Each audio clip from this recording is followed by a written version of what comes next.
In 1991, Glaswegians Mick Healy and Macdonald conspired to rob the NatWest Bank in Torquay.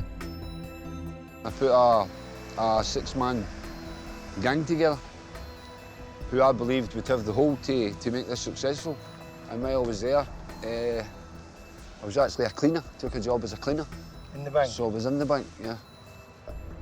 Okay, so what did you do then?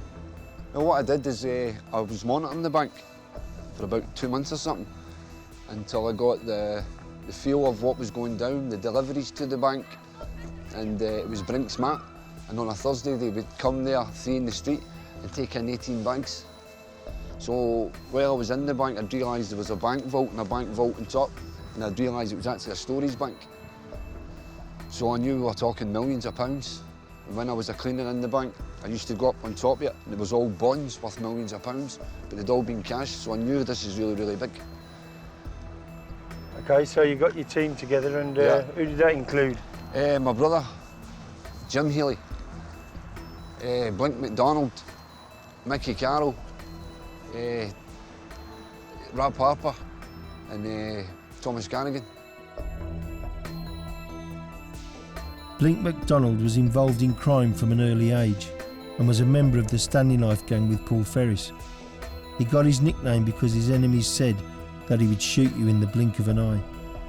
The time I'd reached 30, I'd had a pub up in Springburn with the missus at the time, and Mick Healy was on the run for the neck, and he came up to the pub and he offered us did I want to be in the team that was going to carry out a robbery in Torquay.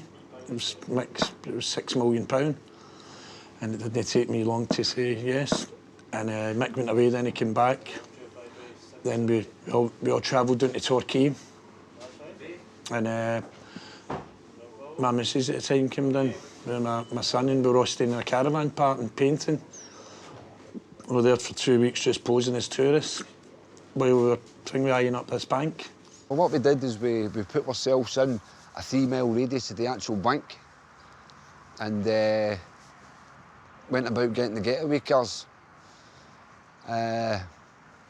firearms, bags for the cash, handcuffs to get certain people cuffed up, and tyres to tie them up in the bank. Because we knew it was going to take us about at least 30 minutes to hold in the bank. Can you describe from sort of when they went into the bank? The bank was thing we broken into during the night. So it was, because at that time in June 1991 there was no alarms or anything like that. And it was broken into during the night. And there was a hidey hole constructed at the back staircase where the vault was. And the staff came in the morning, they opened up the vault, and everybody jumped out, rounded up the bank staff. We'd actually taken the bank manager into the bank, brought him back out again. He said he didn't have the key for the bank vault. But we'd actually got into the vault, but there was a security part that nobody knew anything about. And that had actually stopped us from getting to the cash, and the security, what do you call them? The little silver boxes, deposit boxes. All them were on the left and the cash was on the right in the cages. And we were so close to it. And when we came out, I took an independent person out and asked that person to identify the person who's actually got the key of this. And that person had turned around and said, that person there, which was the person I had already in the bank vault in the beginning, which is the bank manager. So a female identified him as having the key. At that, I thought he might probably thinks we're having a joke, so I discharged the firearm. I basically told the person it's not a fucking joke. Unable to get into the vault, the gang fled. Blink was arrested in the caravan park, but managed to escape and went on the run back up to Glasgow. After 5 weeks, I came to this same restaurant where we were sitting just now, and my missus had came, and I came in half an hour after it, and she says to us, have you been followed? I went, don't be silly, you know what I mean? But 10 minutes later, a guy and a woman walked into this same restaurant and sat at the table next to us. And I says to her right away, I went, undercover cops. And she went, don't be silly, they're a lovely couple. So 3 hours later, the lovely couple were the first people chumps at this table here, right in top of us. And all the other diners, there was 5 guys posing as just out celebrating. Oh, the thing was past his driving test, blah, blah, blah, blah. Load of crap. They were cops and they were all armed. And about 10, 12 cops came in the front door, and I was lifted up and they're shouting, he's got a gun, and he's pulled the gun out. And I was going blue, and the wee Chinese guy ran out, and he must have seen it. I thought I was dying, and I thought he was going to say, look, you're going to kill the guy. And he shouted, who's paying the bill? And at that, they'd let go of my neck, and I've just put all the contents of my 3-course dinner and all my drink out free the Scottish Crime Squad. So it was one of the momentous moments in my criminal career, and one of the saddest. Me putting the sick out of the coppers, then getting carted away to the Nick. And I get 2.5 years for the gun for being in the Chinese restaurant.